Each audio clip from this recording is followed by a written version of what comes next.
자, 여러분, 여태까지 우리 수업하면서 어떤 거 기억나나요? 예, 한번 같이 한번 생각을 해볼까요? 자, 크리에이티브 컨셉 얘기했었죠? 그 다음, 크리에이티브 브리프 쓰는 법 얘기했었죠? 그 다음에, 광고 발상의 이론적인 얘기 좀 했었죠? 자, 그런 것들이 이제 또 광고 전략으로 또 이렇게, 또 된다는 거 이야기했었죠? 자, 그렇다면 이제 조금 실제적인 이야기를 좀 할 때가 된 것 같습니다. 자, 오늘 수업 주제는 광고 발상과 제작의 실제. 예. 자, 오늘 얘기할 것은요, 크리에이티브 브리프에서부터 시작해서 브레인스토밍, 그 다음 썸네일, 아트워크까지 한번 훑어볼 겁니다. 자, 처음 들어본 얘기들이라고요? 예, 브레인스토밍, 아마 우리 생활에서 많이 쓰는 얘기죠. 그리고 썸네일이라는 얘기도 또 어떤 사람들은 공모전 같은 거 해본 친구들은 아마 이 얘기도 들어봤을 테고요. 그 아트워크, 뭐 그렇게 어려운 얘기 아니죠. 아트워크는 우리 또 그 미대 형아들, 누나들만 하는 것이 아니고 우리 저 광고 공부학과도 굉장히 친숙한 개념이 되었어요. 자, 차례차례 한번 제가 설명을 사례를 들어서 해보겠습니다. 예, 자 이제 지난번에 이제 수업할 때 크리에이티브 브리프 얘기도 좀 했었고 또 과제도 한번 나갔었죠. 그런데 이제 조금 아직도 조금 그 정확한 개념을 못 잡는 그런 그 학우들도 있었고 조금은 그런 그 내용이 조금 충실하지 못한 부분이 좀 있는 것 같아요. 그래서 이 부분은 굉장히 중요한 부분이기 때문에 다시 한번 리마인드를 해야 될 것 같아서 다시 한번 강의에 포함시켰습니다. 자, 발상의 출발은 바로 크리에이티브 브리프를 적는 것부터 이제 시작을 합니다. 자, 브리프란 무엇일까요? 광고 대행사에서 보통 광고 기획 과정의 어떤 결과물, 즉 광고 컨셉트를 제작팀에 간명하게, 아주 간단하게 전달해주기 위해 쓰여지는 하나의 약속된 하나의 포맷입니다. 예, 문서 양식인데요. 자, 광고 대행사에서 굉장히 많이 쓰여지는 하나의 문서예요. 예. 자, 두 종류의 브리프가 있는데요. 자, A들이 주로 쓰는 게 이제 광고 브리프입니다. 광고주한테 그 오리엔테이션을 받고 와서 한번 이렇게 그 내용들을 시장 상황이라든가 마케팅 전략이라든가 그다음 이제 그 브랜드 어떤 그 정보라든가 컨셉 이런 것들을 이렇게 쭉 담은 것들이 이제 광고 브리프입니다. 헤더 브리프죠. 그다음에 이제 이걸 그냥 이렇게 제작팀에 주면 제작팀이 굉장히 좀 난감해합니다. 그것을 다시 한번 좀 정리를 해줘야 되는데요. 즉 이제 크리에이티브 브리프 형식으로 정리를 해줘야 되는데 이것은 그 A가 다 적는다기보다 제작팀의 CD, 크리에이티브 그 디렉터, CD하고 이제 같이 정리를 한다고 해도 이제 과언이 아닙니다. 자, 여기는 주로 이제 크리에이티브 애더 브리프가 이 광고 컨셉이 중심이 되었다면 크리에이티브 브리프는 크리에이티브 컨셉이 중심이 되는 그런 하나의 양식인데요. 자, 이것은 이제 광고 제작을 하는데 하나의 지침서라고 이제 할 수 있겠어요. 또는 나침반이라고 할 수 있겠는데요.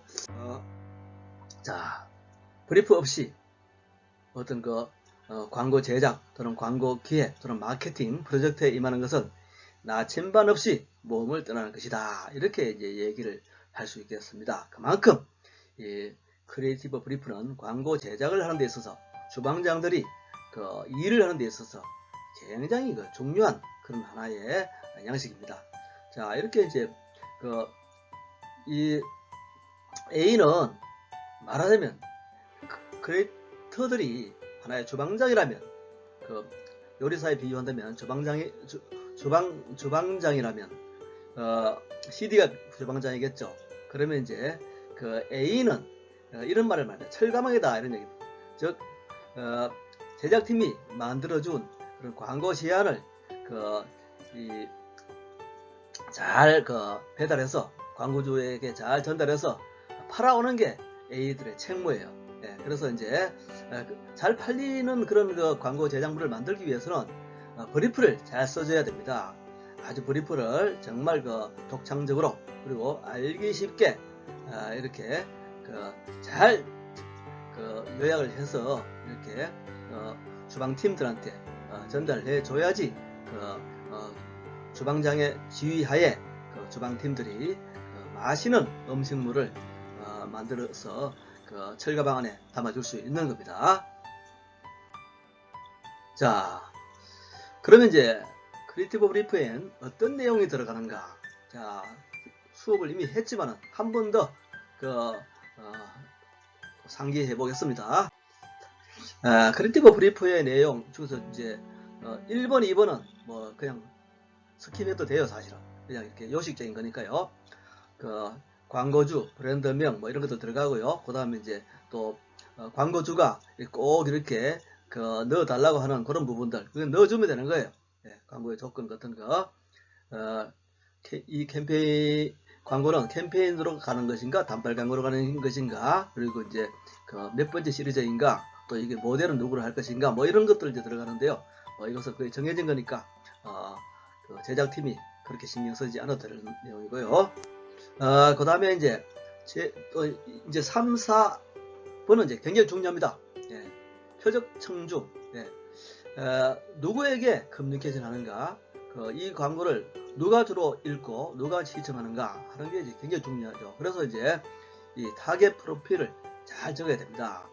광고를 전달하고자 하는 핵심 고객의 어떤 나이라든가, 그리고 성별, 그리고 그 사람의 이제 어떤 이 수입, 학력, 그 다음 이제 거주지 같은 이런 인구 통계적 특성, 그 다음 라이프 스타일, 이런 게 이제 보통 들어갑니다. 그 다음에 이제 또 중요한 건 광고 목표. 그 광고의 목표에 따라서 컨셉도 달라지고, 그리고 이제 카피도 달라지고, 이 메시지가 굉장히 달라지는 거예요. 그래서 광고 목표는 아주 현실적이고 구체적이고, 그리고 이제 실현 가능한 그런 어떤 목표를 세워야 됩니다. 예를 들어서 직접적인 반응을 유도하는 데 있는 것인가, 아니면 어떤 어떤 기업의 내부 종사자들의 어떤 사기 진작에 있는 것인가. 기업 광고는 그런 것들이 많죠, 사실은.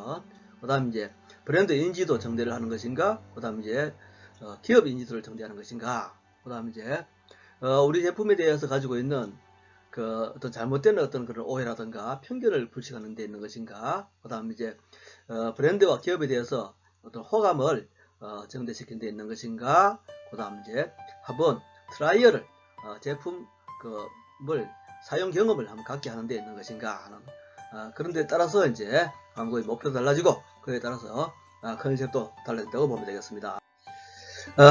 자, 이런 것들을 잘 집약한 것이 바로 이제 5번입니다. 5번. 집약한다고 했기 때문에 단일 집약적 제한점, USP라고 하죠. Unique Selling Proposition. 단일 집약적 제한점. 또는 SMP라고도 합니다. Single Minded Proposition. SMP. 이것은 이제 수집된 이제 정보를 분석해 가지고 그 사람들이 광고를 통해서 무엇을 하기를 원하는가, 어떤 행동을 하기를 원하는가, 어떤 태도를 가지기 원하는가 하는 것을 하나의 메시지로 집약하는 것을 말하는데요. 목표 고객에게 브랜드의 특장점 중에서 가장 동기 유발을 잘할 수 있는 그런 아주 차별적인 단 하나의 어떤 약속을 하는 것, 그게 바로 이제 SMP 또는 USP라고 이제 할 수 있죠. 그 다음에 이제 USP가 이제 아주 좋아도, SMP가 아주 유니크 하더라도 또 이제 실질적으로 그것을 입증할 수 있는 하나의 자료가 뒷받침돼야 됩니다. 그게 바로 이제 제한에 대한 입증인데요. 소비자에게 약속을 했으면 그 약속의 신뢰를 하기 위해서 구체적이고 현실적인 근거를 제시해야 되는 겁니다. 그 다음 이제 7번, 8번은 뭐 또 이렇게 아까 1번, 2번처럼 뭐 거의 다 이렇게 정해진 거니까 뭐 제작팀이 크게 이렇게 독창적으로 하지 않아도 되는 거고요. 뭐 기업명이라든가 가격 명시를 해달라 그러면 해주면 되고요. 쿠폰 같은 것도 붙여달라 그러면 붙여주면 되고요. 그 다음 이제 뭐 다른 뭐 전화번호라든가, 그 다음 이제 URL 같은 거 이런 걸 이제 넣어주면 되는 거예요. 그런 상황. 그리고 이제 또 8번도 좀 중요한 건데요. Desired Brand Image. 이 광고를 하고 나서 이 목표 타겟들이 우리 브랜드에 대해서 어떤 이미지를 가지고 원하는가 하는 겁니다. 그것도 이제 해주면 좋아요. 우리 제품이 아주 현대적인 브랜드구나, 따뜻한 감성 브랜드이구나, 그리고 이제 아주 편리한, 아니면 아주 정교한 그런 제품이구나, 가전제품 같은 경우는 그런 것들을 이제 이미지를 가질 수 있도록 해주는 거, 그것도 이제 명시를 해주면 제작팀이 제작물을 만들 때 굉장히 도움이 되죠. 자, 그런 것들을 이렇게 하나의 일목요연한 하나의 문서로 이제 보통 광고 회사들은 이렇게 적어 놓고 있는데요. 크리에이티브 브리프의 가장 일반적인 브리프의 양식입니다. 이게 바로 이제 영국의 유명한 광고 대행사 사치라는 광고 회사에서 적용하는 그런 브리프인데요. 이것을 이제 우리말로 이렇게 한번 번역을 해봤어요. 아까 이제 제가 설명했던 내용들이 거의 다 들어가 있죠. 표적 청중, 즉 타겟 오디언스, 표적 청중도 들어가고요. 그다음 이제 광고 목표, what is this advertising intended to achieve? 광고 성취 목표. 그다음에 또 단일 집약적 제한점, single minded proposition. 다른 말로 뭐라 그랬어요? USP라고도 할 수 있다고 그랬죠. Unique Selling Proposition. 그런데 이제 보통 요즘은 이제 USP란 말보다는 이렇게 이제 단일 Single Minded Proposition SMP라는 말을 더 많이 쓰는 편이에요. 그 다음에 이제 자, 그것을 하기 위해서는 뭘 해야 된다? 제안을 입증해 줘야 된다. 제안 입증. 그 다음에 이제 그 밑에는 이제 쭉 이렇게 필수 포함사항이라든가, 또 중요한 게 따르죠. 디자이어드 브랜드 이미지, 의도된 상표 이미지. 요거는 이제 정해주는 게 좋고요. 그 다음 아래도 이제 또 그냥 부가적인 그런 하나의 광고 요구사항이기 때문에 이거는 지켜주면 좋습니다. 자, 실제로 그러면 자, 이 브리프 모든 광고 회사들이 꼭 이 브리프 양식에 정확하게 맞는 그런 형식을 지키는 건 아니지만, 그래도 이제 대충 보면 중요한 내용들은 거의 다 이제 여기에 있는 것에서 크게 벗어나지 않습니다. 그 사례들을 몇 가지 제가 한 3가지 정도 한번 제가 찾아봤어요. 요거는 이제 광동제약에서 아주 정말 미는 브랜드죠. 옥수수 염차. 이제 크리에이티브 브리프입니다. 자, 쭉 한번 여러분들이 천천히 나중에 한번 읽어보세요. 여기서 제일 중요한 것은 마지막에 빨간색으로 되어 있는 거 있죠? 이게 바로 이제 크리에이티브 브리프 컨셉인데요. 여기서 이제 위에서 있는 그런 모든 정보들을 집대성하니까 바로 이제 이 크리에이티브 컨셉이 나오는 거죠. 주름 없이 아름다운 미소라는 하나의 그런 아주 매력적인 그런 슬로건 같은 이런 컨셉이 도출되는 겁니다. 자, 이런 컨셉을 이렇게 상기해 가면서 이제 카피도 쓰고 비주얼도 이제 작업도 하고 또 이제 촬영도 하고 스토리보드도 만들고 하는 것인데요. 자, 근데 카피라이터는 이제 이 크리에이티브 컨셉과 이제 거의 이 정신은 같지만 모양은 다른 그런 카피를 쓸 줄 아는 그런 능력이 있어야지 능력 있는 카피라이터가 되는 겁니다. 그 다음에는 이제 미스터 피자입니다. 피자. 미스터 피자는 이제 자, 위에 거는 뭐 이렇게 일일이 다 설명할 필요 없을 테고, 그 다음에 이제 크리에이티브 컨셉은 맛있는 수다 한 조각 이렇게 나왔죠. 수다가 맛있대요. 굉장히 좀 섹시한 그런 컨셉 아니에요? 아주 매력적이죠. 자, 여기에서 이제 또 이렇게 카피와 또 이제 아트웍 비주얼이 또 이렇게 아주 또 더 성화가 되는 거죠. 예, 그 다음에 이제 여러분들 그 많이 아는 브랜드죠?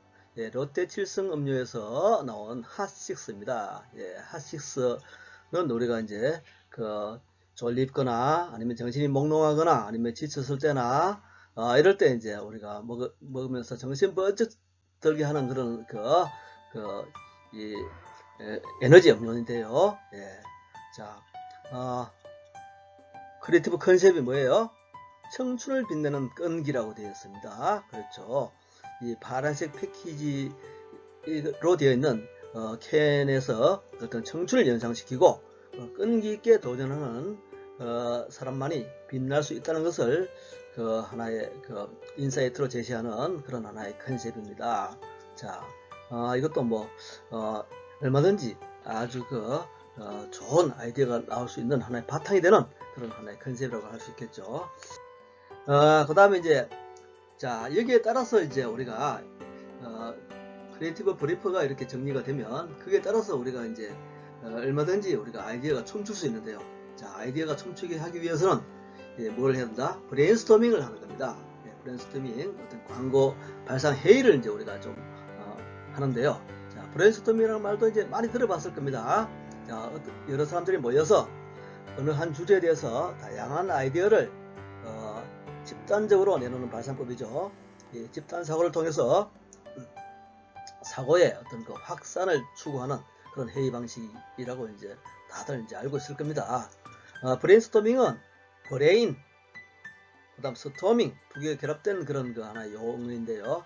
즉 뇌 속에 하나의 폭풍이 몰아치듯이 두뇌를 자극해서 어떤 집단 지성 또는 집단 발상의 효과를 살리고 아이디어의 어떤 가지치기, 즉 연쇄 반응을 이렇게 이끌어내는 그런 하나의 발상 방식이죠. 자, BBDO라는 광고 회사, 미국의 글로벌 광고 회사의 알렉스 오스본이라는 분에 의해서 이 사장님이죠. 그래서 장치된 것으로 현재는 아이디어 발상을 할 때 가장 일반적으로 사용되고 있는 그런 발상 기법이라고 이제 할 수 있겠습니다. 보통 5명 또는 이제 많아도 한 8명 이내에 그런 정도의 어떤 팀을 구성해서 자유롭게 발상하거나 타인이 내놓은 아이디어로부터 자유롭게 또 연상을 해서 또 꼬리에 꼬리를 물고 가지에 가지를 치고 이렇게 아이디어를 자꾸 확산해 나가는 방식인데요. 보통 너무 또 이렇게 짧아도 안 되고 너무 길어도 그렇고 한 1시간 정도 보통 이렇게 하는, 우리 강의 듣는 정도 시간 정도 하는 게 이제 일반적인 시간인 것 같아요. 그 다음 이제 여기서 이제 몇 가지 브레인스토밍은 비교적 좀 자유롭게 이제 한다고 보면 되지만 그래도 이제 몇 가지 규칙은 좀 있습니다. 첫째는 테마가 이제 이렇게 구체적인 것으로 좀 설정이 돼야 된다는 거고요. 그다음 두 번째, 회의 장소도 좀 이렇게 회의 장소에 따라서 아이디어가 잘 나오는 공간이 있고 좀 제약되는 공간이 있기 때문에 회의 장소는 전원이 서로 얼굴을 볼 수 있는 그런 라운드 테이블 같은 이런 데가 좀 좋은 것 같아요. 그리고 이제 또 화이트보드 같은 것도 이렇게 준비해서 좀 기록도 좀 할 수 있고 이렇게 하면 좋겠고요.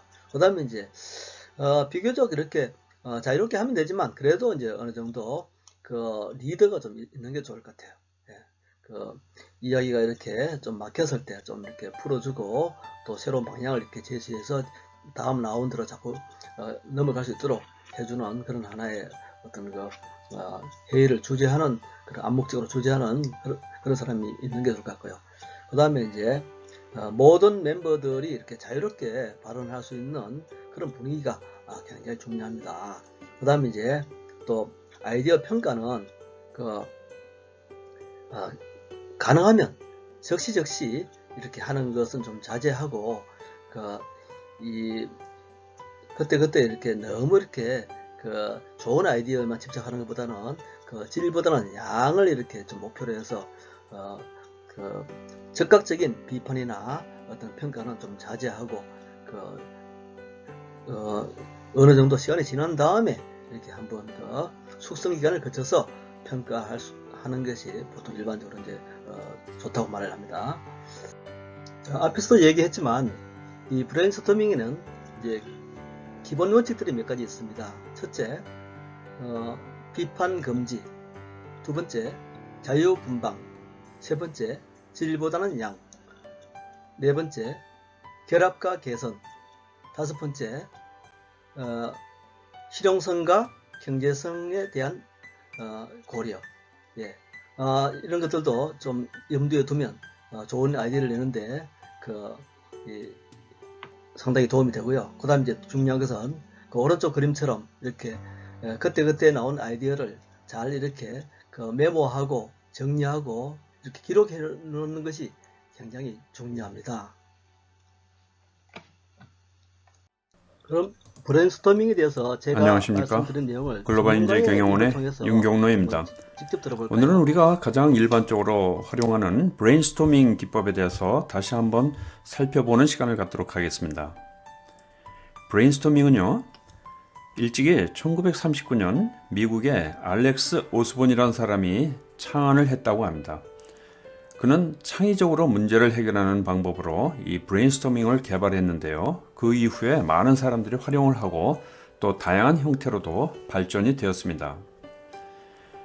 우리가 회의를 하거나 아니면 교육하는 데서 집단이 함께 아이디어를 내는 방법으로 가장 보편적인 아이디어 발상법으로 브레인스토밍을 활용하고 있죠.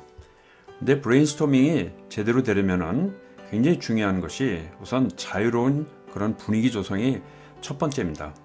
모든 사람들이 동등하게 또 자유롭게 아이디어를 낼 수 있도록 하는 분위기 조성이 중요하고요. 또 브레인스토밍을 할 때마다 그 몇 가지 기본 규칙을 항상 알려줘서 그 규칙을 잘 따르도록 하는 것이 중요할 것입니다. 특히 퍼실리테이터는 이 브레인스토밍의 장점과 또 그 장애 요인을 잘 이해해서 상황에 따라 잘 대처하는 그런 능력이 필요하다고 생각을 합니다. 그럼 먼저 브레인스토밍의 기본 규칙을 살펴보도록 하겠습니다. 이 오스본은 4가지 기본 원칙을 제시했는데요. 첫 번째는 질보다도 양에 포커스를 하자는 것입니다. 아이디어가 숫자가 많을수록 더 좋은 아이디어가 나올 확률도 높아진다는 것이죠. 두 번째로는 비판이나 판단 또는 평가를 보류하라는 것입니다. 브레인스토밍 도중에 제시된 아이디어에 대해서 비판을 하거나 아니면 평가를 하게 되면 아이디어 발상이 중단될 수가 있습니다. 그래서 계속 아이디어를 확장하는데 중점을 두고 평가는 보류를 하라는 것입니다. 특이한 아이디어에 관한 것인데요. 특이한 아이디어를 환영해서 엉뚱한 아이디어도 내는 것을 장려하라는 것입니다. 이렇게 많은 아이디어를 내기 위해서는 새로운 시각을 통해서 새로운 아이디어 발상이 계속 가능하도록 하는 것이 중요하죠. 다음에 아이디어 융합과 개선에 관한 것입니다. 이 다른 사람의 아이디어를 들으면서 또 더 좋은 아이디어를 발상해낼 수 있으니까 아이디어 융합과 개선을 장려하라는 것이죠. 앞에서도 얘기했지만은 이 브레인스토밍을 할 때 중요한 것은 우선 주제에 집중하도록 하는 것이 중요하고요. 또 자유롭게 이야기를 할 수 있도록 어떤 아이디어든지 낼 수 있도록 하는 분위기 조성이 굉장히 중요하겠습니다. 브레인스토밍을 퍼실리테이션하는 방법을 보면은요. 우선 참가자는 다양한 사람들이 참가할수록 도움이 됩니다. 대략 한 브레인스토밍을 할 때 5명 내지 8명 정도 규모로 하면은 좋다고 하고요. 일반적입니다. 또 시간은 한 30분에서 60분 정도 진행을 하는 것이 필요하지 않고 좋은 아이디어를 많이 낼 수 있는 시간이라고 이렇게 보고 있습니다.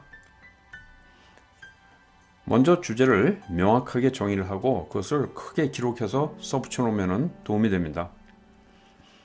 다음에 나온 아이디어는 플립 차트에 누구나 보기에 이렇게 빨리빨리 기록을 하면은 다른 사람들의 아이디어를 쳐다볼 수 있고 거기에 따라서 더 아이디어를 낼 수도 있기 때문에 도움이 많이 되죠. 또 시작하기 전에 브레인스토밍에 대한 규칙을 다시 한번 설명해 주는 것이 좋습니다. 처음에는 사람들이 금방 이 아이디어를 발상하기 어려울 경우가 있기 때문에 어떤 사례를 한번 얘기를 해주는 것도 좋고요. 아니면은 좋은 질문으로 시작하는 것이 도움이 됩니다. 아이디어들이 발상이 되면은 아이디어들이 자꾸 나오면은 그것을 빨리빨리 기록해 주는 것이 좋습니다. 때로는 이 기록하는 속도에 따라서 아이디어 발상의 속도가 제약을 받을 수 있기 때문에 신속하게 기록하는 것이 아주 중요합니다. 아이디어를 많이 내다가 중간에 이제 스톱이 돼가지고 침묵이 잠시 생기는 경우가 있습니다. 이럴 때는 퍼실리테이터가 질문이라든지 아니면 다른 사례를 제공해서 또 이렇게 자극을 주는 방식으로 개입하는 것이 도움이 많이 됩니다. 브레인스토밍은 촉진하는 방법에 대해서는 퍼실리테이터는 지속적으로 더 많은 아이디어를 생각해 달라고 이렇게 요청하는 것이 중요하다고 합니다. 브레인스토밍 초반에는 분명히 실행 가능한 아이디어들이 나오지만은 많은 경우에는 새로운 점이 없고 좀 진부하다는 생각이 들 수가 있습니다. 중반으로 들어가면은 기발한 아이디어나 이 황당한 아이디어들이 나올 수 있는데 또 쓸모없는 느낌도 들 수가 있습니다. 그렇지만은 좀 더 이 브레인스토밍의 막판에 가면은 아이디어를 계속 내달라고 요청을 하면은요, 아이디어들이 점점 결합되고 또 서로 연관이 되면서 좀 더 현실성도 있고 아니면 좀 더 새로운 그런 아이디어들이 나올 수도 있습니다. 이 고생하는 끝에 좀 더 좋은 아이디어가 나오는 것이죠. 그래서 브레인스토밍을 통해서 분명히 새롭고 의미 있는 아이디어가 나올 수 있다는 믿음을 가져야 하고요. 이를 위해서 이 규칙은 정확하게 지켜주는 것이 좋습니다. 그럼 브레인스토밍의 장점을 살펴보면요, 우선 주제의 다양성입니다. 브레인스토밍은 큰 주제나 작은 주제나 이 다양한 주제를 가지고 실행을 할 수 있기 때문에 어떠한 주제에도 적용을 할 수 있다는 것이고요. 다음에 시너지 효과입니다. 이 참석하는 사람들은 원래 자신이 가지고 있던 아이디어뿐만이 아니라 또 다른 사람의 아이디어를 들음으로써 더 발전된 새로운 아이디어를 만들어낼 수 있다는 것이죠. 다음에 표현의 자유입니다. 브레인스토밍은 이 자유로운 분위기가 굉장히 중요한데요. 그래서 비판이나 비난을 자제함으로써 참석자들이 부담 없이 자유롭게 자기 아이디어를 낼 수 있도록 이렇게 하는 것이 장점입니다. 다음에 효율적 시간 관리는요. 브레인스토밍은 임의로 발상하는 시간을 진행하는 시간을 늘리거나 이렇게 줄일 수도 있기 때문에 시간 조정이 가능합니다. 또 때로는 시간을 한정되게 줌으로써 이 회의 시간 관리가 효율적으로 이루어질 수 있는데요. 어떤 아이디어는 딱 5분만 발상을 하도록 이렇게 해주면은 짧은 시간에 굉장히 많은 아이디어를 내는 그런 훈련도 될 수가 있습니다. 반면에 브레인스토밍에 장애 요소들도 있는데요. 이 첫 번째는 이 산출 방해라고 하는 것입니다. 프로덕션 블로킹이라고 하는데요.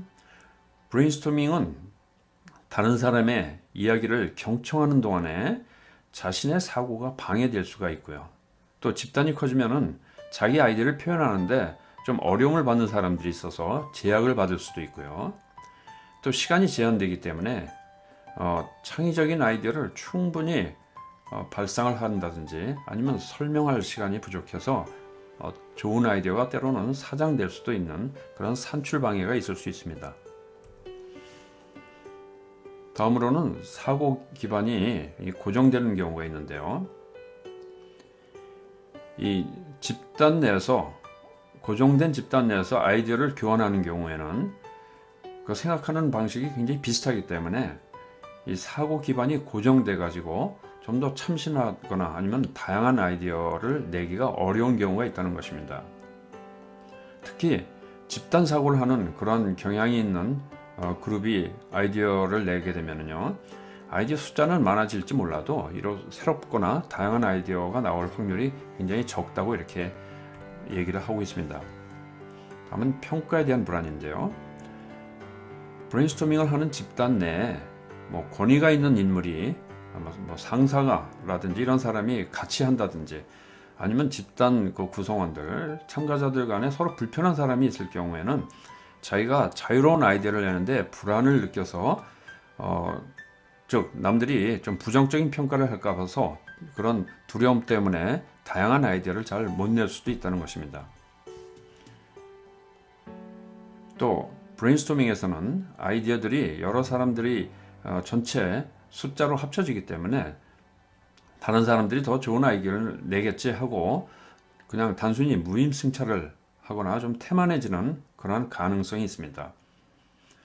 특히 자기가 아이디어를 내는 것에 대해서 충분히 보상이 안 될 거라는 생각을 하게 되면 이 링겔만 효과라는 것을 보일 수가 있다고 하는데요. 링겔만 효과는 어떤 집단에 참여하는 개인의 숫자가 늘어날수록 한 사람의 공헌도가 오히려 떨어지는 현상이라고 합니다. 그래서 혼자서 일할 때보다 집단에서 일할 때 노력을 덜 하게 된다는 것이죠. 시간 낭비가 있을 수 있는데요. 브레인스토밍을 진행할 때 어떤 기준이나 목적이 좀 정확하지 않거나 아니면 참여하는 사람들이 동기가 잘 부여가 되어 있지 않으면 시간이 낭비되고 효율성이 떨어질 수 있다는 것입니다. 또 너무 많은 사람들이 참여하면 주제에서 벗어나거나 좀 혼란스러운 일이 일어나서 시간이 낭비될 가능성도 있다는 것이죠. 이처럼 브레인스토밍은 우리가 일반적으로 가장 많이 쓰는 상당히 효과적인 집단 아이디어 발상 방법이지만요. 브레인스토밍에는 분명히 장점이 있고 또 한계점이 있다는 것을 잘 이해를 해서 이 브레인스토밍 세션을 준비할 때는 퍼실리테이터가 상황에 따라서 충분히 준비를 하고 진행을 해야만 효과적인 브레인스토밍이 될 수 있을 것입니다. 이 브레인스토밍의 장애를 극복하는 방법에 대해서는 다음에 별도로 살펴보도록 하겠습니다. 이상 미래를 준비하는 인재양성기관 글로벌인재경영원의 윤경로 원장이었습니다. 감사합니다. 예, 이제 브레인스토밍까지 끝났습니다. 그러면 이제 다음 단계는 뭘까요? 아이디어를 한번 평가해보고 또 숙성하는 단계가 있어야 되겠죠? 아이디어는 가능하면 즉각적으로 이제 비판하고 평가하기보다는 하루 좀 묵혔다가 되돌아보는 것이 더 냉정하고 객관적일 수 있다는 얘기 이제 아까 드렸죠. 그래서 이제 이 브레인스토밍에 참여한 사람들이 이게 직접 이렇게 참여해서 평가도 해보고 또 이렇게 반성해보고 또 리뷰하고 하는 것도 이제 필요합니다. 그래서 이제 이때 독창성, 실현 가능성, 효과 같은 것들을 이제 기준으로 해서 평가를 하면 좋고요.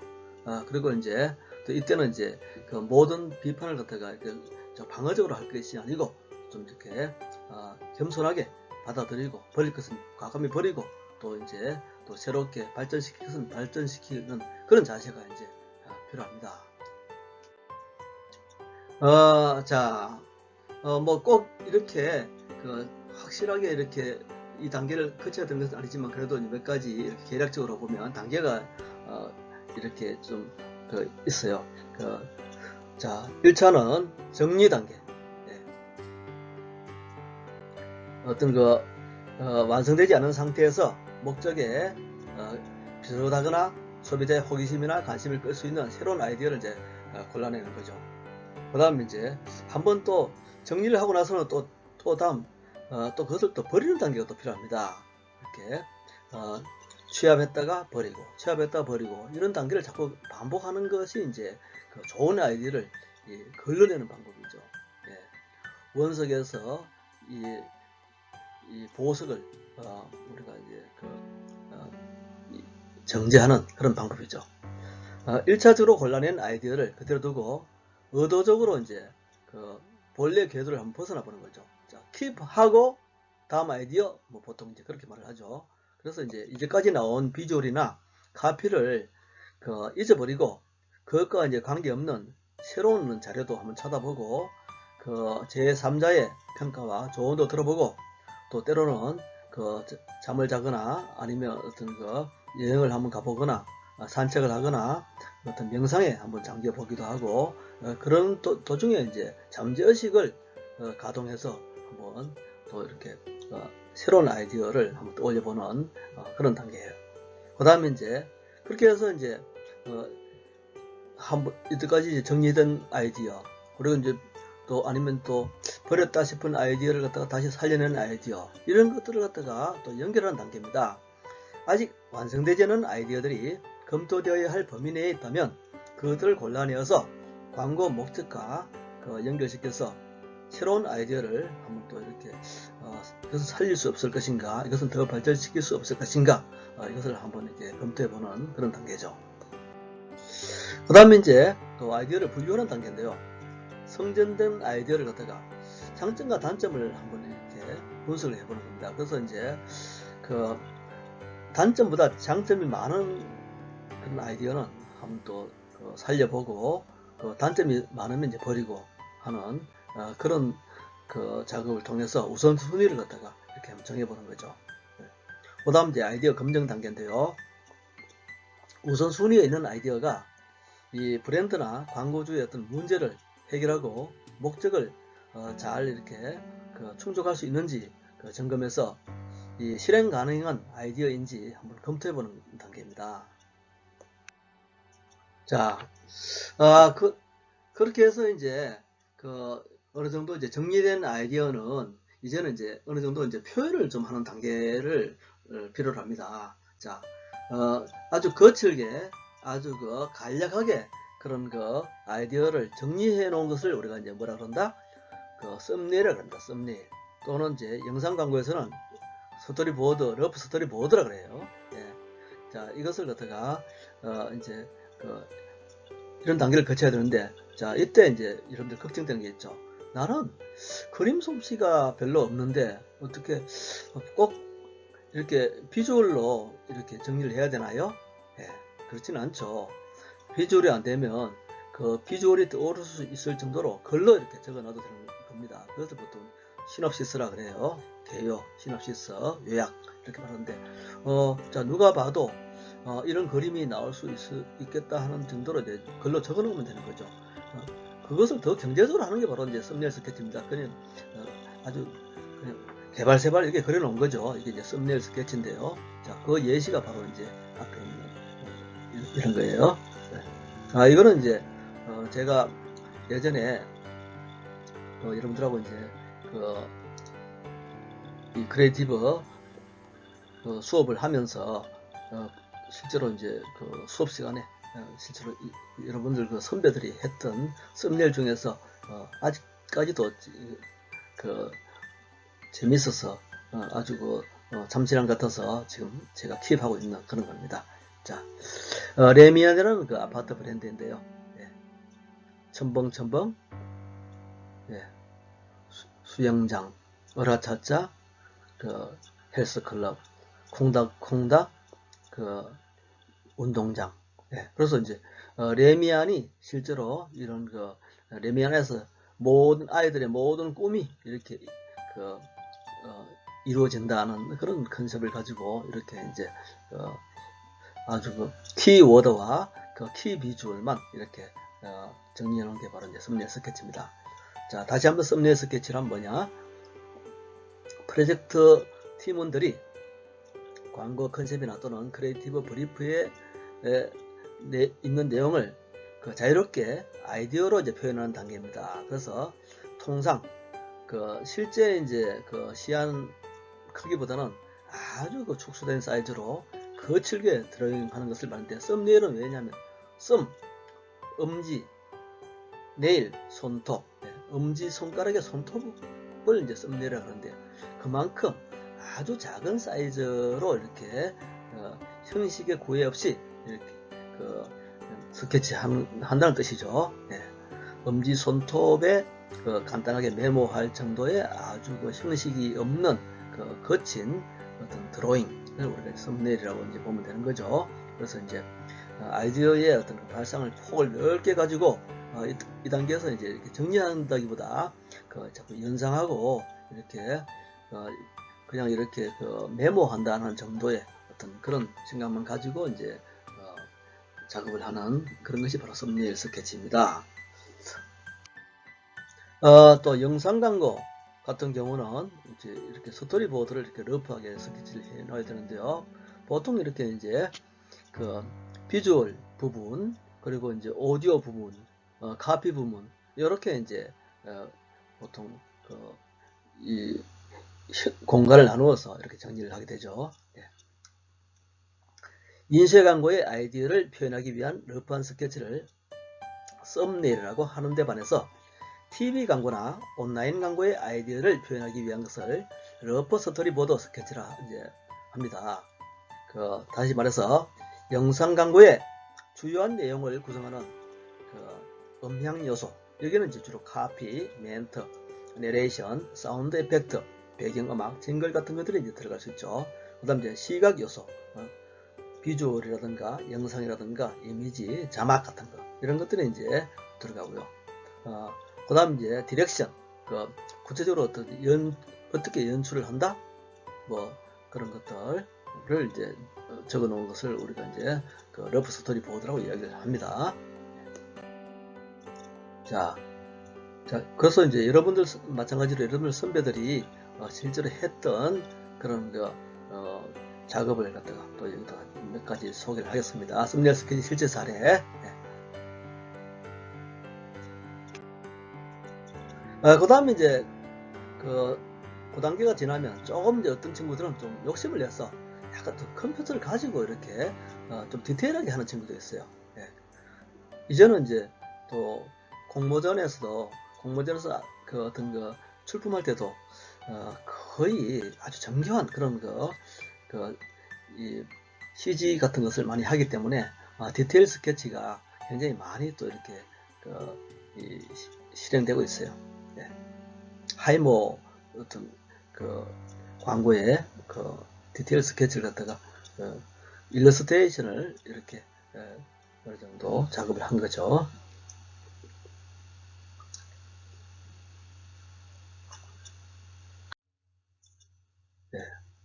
네. 하우젠이라고 하는 이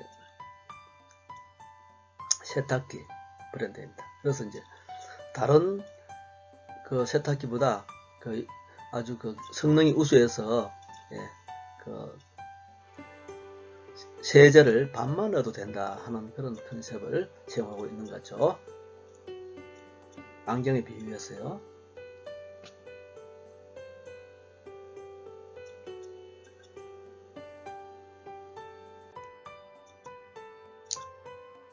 던킨 도넛입니다. 네.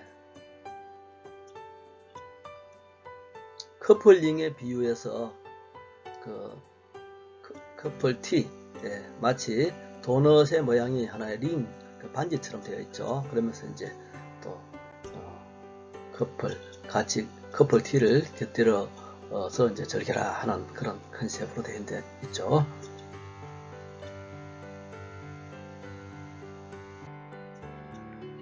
자, 러프 스토리보드의 실제 사례입니다. 삼성 노트북 센서.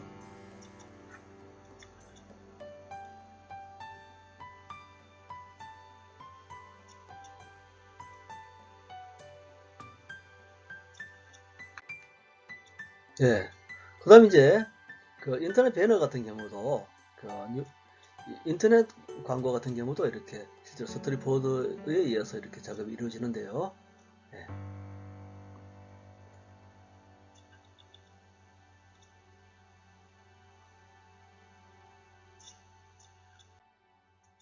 네, 그 다음에 이제 좀 더 디테일하게 작업을 하는 스토리보드 이제 사례를 좀 소개를 하겠습니다. 자, 이거는 실제로 공모전에 출품되었던 그런 실제로 이제 시안입니다. 예. 제일 아이디어 페스티벌에 출품되었던 그래서 이제 수상도 한 그런 작품을 제가 한번 사례로 한번 제시해 봅니다. 젠가라고 하죠. 젠가. 예. 젠가 놀이를 하면서 어떤 긴장된 어떤 그런 상황에서 와르르 어느 순간에 무너지는 그것을 갖다가 피로에 의해서 우리가 일상이 무너지는 것에 비유해서 그것을 바카스로 풀어라. 피로에 무너졌다면 바카스 D. 예. 그런 아이디어로 출품을 했는데요. 수상을 한 그런 광고이죠. 작품이죠.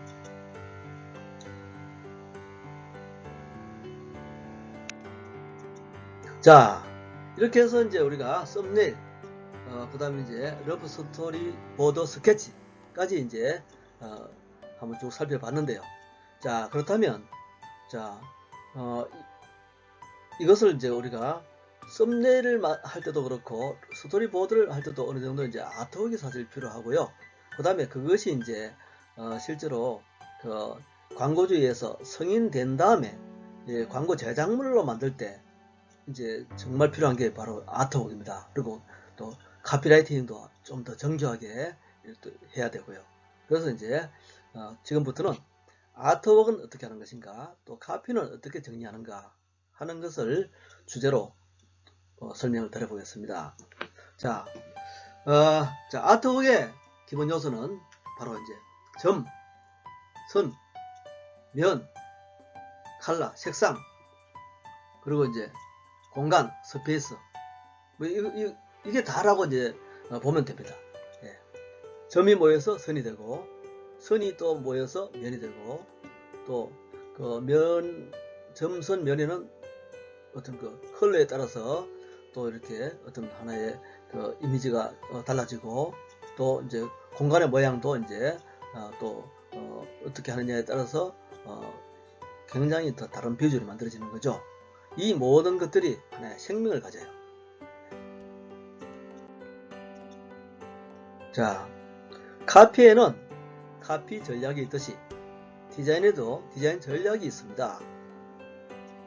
자, 선은 면이 되고, 면은 또 이제 공간이 되고, 또 거기에 이제 컬러가 부여되고, 그 다음에 이제 또 여기서 또 중요한 기술들이 있죠. 중요한 요소들이, 사진도 어느 정도 우리가 좀 이렇게 그 조예가 좀 있으면 좋고요. 우리가 이제 핸드폰에서 웬만한 그 사진들은 우리가 다 평소에 많이 찍기 때문에 우리가 사진에 대한 어떤 그런 그 감각, 사진에 대한 기초 어떤 그 센스는 거의 다 이제 있을 겁니다. 그래서 이제 사실 핸드폰 가지고도 우리가 얼마든지 이런 아트웍을 다 할 수 있습니다. 그 다음에 이제 일러스트, 일러스트레이션, 그 다음 포토샵, 그 다음 이제 어떤 캐릭터, 그 다음 로고, 그 다음 이제 심볼, 상징, 그 다음 이제 어떤 기호, 이런 것들이 이제 그 비주얼 속에 담겨져서 그것이 디자인이 되는 겁니다. 자, 그럼 자, 점선, 면, 사진, 캐릭터, 일러스트레이션, 심볼, 뭐 로고, 이런 것들이 이제 그 표현된 것이 이제 비주얼인데요. 자, 비주얼은 어떤 힘을 가지고 어떤 조건을 갖춰야 될 것인가. 천마디 말보다 한 장의 사진으로 이 모든 것을 말할 수 있으면 최고입니다. 그 비주얼로, 사진으로 얘기하는 것이 더 아주 그 빠르게 커뮤니케이션을 할 수 있다는 얘기죠. 다음, 그 비주얼은 그 자체로 오디오나 카피 없어도 메시지를 전달시키는 힘이 있어야 돼요. 그 자체가 하나의 메시지이기 때문에. 그리고 이제 또 때로는 그 모든 것을 비주얼에서 이제 완벽하게 표현하기보다는 소비자가 거기에 같이 상상하고 또 풀어보고 해독할 수 있는 그런 하나의 여지를 주는 게 좋습니다. 소비자가 참여할 수 있는 의미 생성에 같이 이렇게 참여할 수 있는 그런 하나의 기회를 줘야 된다는 얘기입니다. 그리고 이제 그 지면을 갖다가 꼭 하나의 컷으로 생각하지 말고 거기서 이제 하나의 연속된 동작이 떠올 수 있도록, 영상이 떠올 수 있도록 이렇게 이제 하는 게 중요하다고 얘기합니다. 그래서 이제 그 인쇄 광고는 영상 광고처럼, 영상 광고는 마치 인쇄 광고의 이미지처럼 그렇게 작업을 하라 하는 그런 그 디자인 격언도 있습니다. 자, 디자이너는 그렇다면 이제 어떤 카피를 좋아할까요? 카피도 이제 디자인의 하나의 일부인데요. 자, 디자이너가 좋아하는 카피가 있어요. 네. 자, 한 편의 논문을 200자 원고지 한 장에 담을 수 있을 정도로 아주 촌철살인의 카피를 좋아하죠. 네. 말 많은 그런 카피라이터, 많은 글을 쓰는 카피라이터를 좋아하지 않습니다. 카피 양이 많으면 디자이너가 굉장히 난색을 표해요. 그래서 아주 짤막한 카피 속에 아주 임팩트 있는 그런 뜻을 담고 있는 그런 카피, 아주 임팩트 있는 카피, 촌철살인의 카피를 좋아합니다. 그리고 비주얼을 이렇게 참견하는 카피라이터는 싫어하지만 비주얼을 이해하는 카피라이터는 좋아합니다. 자, 디자이너가 비주얼을 작업하기 좋게 카피를 써주는 카피라이터, 그게 바로 이제 비주얼 센스가 있는 카피라이터죠. 그 다음 이제 카피가 이 타겟의 마음에 가까이 있는 그런 카피, 아주 공허한 그런 아주 관념적인 그런 철학적인 이런 카피보다는 아주 구체적으로 이 타겟들의 어떤 그런 라이프 스타일과 니즈를 딱딱 짚어주는 그런 카피, 이런 걸 이제 좋아하죠.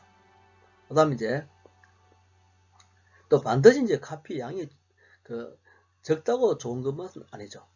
제품의 간요도가 이렇게 높은 경우는 정보를 어느 정도 좀 많이 주는 것이 필요하기 때문에 카피량이 어느 정도 이제 많은 것도 이제 좋습니다.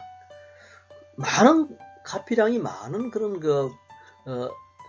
그것을 잘 아트로 성화하는 그런 디자이너가 진짜 역량 있는 디자이너죠. 네, 그래서 아트웍에서는 대체로 이제 몇 가지 지켜야 될 체크리스트가 있어요. 실험 정신이 살아있는가? 빅모델에 너무 의존하고 있지 않은가? 캠페인으로 이어갈 크리에이티브 전략인가? 단발로 끝나는 것보다는 다음 후속 어떤 광고가 나올 수 있는 그런 크리에이티브 컨셉이 있어야 되겠죠. 전략과 컨셉에 맞는 아이디어인가? 레이아웃, 아트의 다양한 요소들을 갖다가 배치하는 것을 우리가 레이아웃이라고 하는데요. 레이아웃. 거기에 이제 어떤 예술성, 품위가 있는가? 그리고 이제 좋은 아트웍은 브랜드를 철학이 있어 보이게 만듭니다. 브랜드를 갖다가 아주 품위 있게, 브랜드를 아주 고급스럽게, 브랜드를 돋보이게 만듭니다. 그래서 이제 브랜드에 철학이 담겨 있는가? 네, 이런 것들이 아트웍을 할 때 지켜야 될 체크리스트라고 할 수 있어요. 자, 이런 말을 합니다. 읽게 만드는 것은 카피라이터의 책임이지만 읽히게 만드는 것은 디자이너의 책임이다.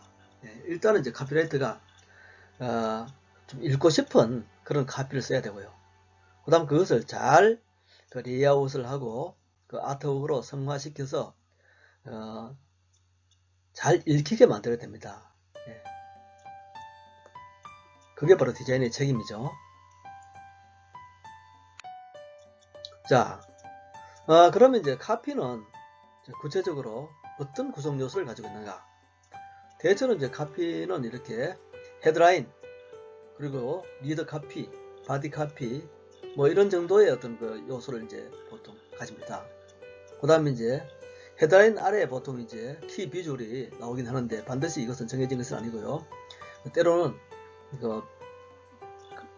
비주얼만 있는 경우도 있고 노 카피도 있고요. 또 그다음 이제 헤드라인이 비주얼에 어느 귀퉁이에 이렇게 위치하기도 하고 또 아래쪽에 이렇게 위치하기도 하고 크게 나오기도 하고 또 적게 또 자리를 차지하기도 하고 이제 그것은 일정한 하나의 공식은 없어요. 네. 대체로 이제 헤드라인, 서브 타이틀, 리더 카피, 바디 카피 이런 정도의 어떤 요소들이 이제 기본적으로 있다는 얘기만 이 정도로만 생각을 해두면 좋겠습니다. 자, 아까 이제 디자이너의 어떤 좋은 디자이너 체크리스트를 이야기했는데 이제 카피도 그 좋은 카피를 쓰기 위해서는 또 지켜야 될 체크리스트가 이제 몇 가지 있는데요. 뭐 이것을 일일이 다 이렇게 우리가 마음속에 담아두면 너무 복잡하니까요. 중요한 것만 좀 말씀드려 보겠습니다. 헤드라인은 어떤 호기심 유발할 수 있는가, 그리고 이제 쉽고 빨리 이해할 수 있는가, 그리고 소비자의 이익을 분명하게 제시하고 있는가, 이런 정도를 우리가 생각하면 좋은 헤드라인을 쓸 수 있어요. 그 다음 이제 헤드라인에서 이제 못한 이야기는 서브 타이틀로 이제 또 이야기를 하는데요. 자, 그래서 서브 타이틀은 이 헤드라인을 비주얼과 연결시켜주는 하나의 그런 역할을 하죠. 그 다음 리더 카피는 헤드라인 바디 카피 위에 위치하면서 헤드라인과 바디 카피를 이렇게 시작해주는 그런 카피가 리더 카피인데요. 바디 카피의 내용을 보통 잘 요약해야 됩니다. 그리고 이제 헤드라인을 읽고 나서 본문으로 넘어가는 하나의 브릿지 역할을 해야 됩니다. 그래서 이제 소구 포인트를 잘 담아야 되겠죠. 그럼 이제 바디 카피가 이제 대부분 이제 여기서 이제 카피라이터의 어떤 글쓰기 솜씨가 여기서 드러나는데요. 요점을 잘 파악해야 되고, 어려운 문장 쓰지 말고, 문장은 중문, 복문 피하고 단문 구조로 좀 쉽게 짧게 그렇게 이제 쓰는 게 중요합니다. 어떤 사람들은 이 한 문장이 두 줄, 세 줄 이렇게 넘어가는 카피라이터는 아주 영향이 없는 카피라이터예요.